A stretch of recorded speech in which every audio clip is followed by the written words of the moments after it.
Hello বন্ধুরা, transformation journey day 14 নিয়ে চলে এলাম। প্রতিদিনের মতন সকালে উঠে ব্রেকফাস্ট মিল খেয়ে তার 1 ঘন্টা পর প্রি ওয়ার্কআউট মিল নিয়ে জিমের দিকে রওনা দিলাম।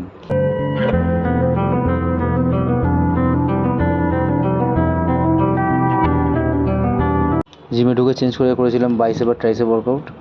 ফার্স্ট শুরু করেছিলাম চিন আপ দিয়ে, 50 চিন আপ করে তারপর করেছিলাম অল্টারনেটিভ ডাম্বেল কার্ল, এরপর করেছিলাম বারবেল কার্ল, তারপর করি কনসেন্ট্রেশন কার্ল, আর বাইসেপের লাস্ট ওয়ার্কআউট করি হ্যামার কার্ল দিয়ে। আজকে হ্যামার কার্ল একটু ইউনিক করেছিলাম, ওয়ালে সাপোর্ট নিয়ে বোথ হ্যান্ড।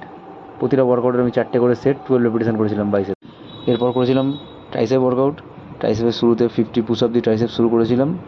ট্রাইসেপের 50 পুশ আপের পর করেছিলাম ডিক্লাইন লাইং এক্সটেনশন, তারপর করেছিলাম রিভার্স প্রেস ডাউন, অ্যান্ড ট্রাইসেপের লাস্ট ওয়ার্কআউট করেছিলাম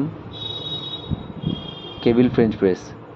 ট্রাইসেপেরও 4টে সেট 12 রেপিটেশন করেছিলাম। আফটার ওয়ার্কআউট 15 মিনিট সাইক্লিং প্রতিদিনের মতন, আর রাতে after dinner 1 hour cardio walking. আজকের বডি কন্ডিশন ছিল কিছুটা এরকম। দেখা হচ্ছে নেক্সট ভিডিওতে। Thank you for watching.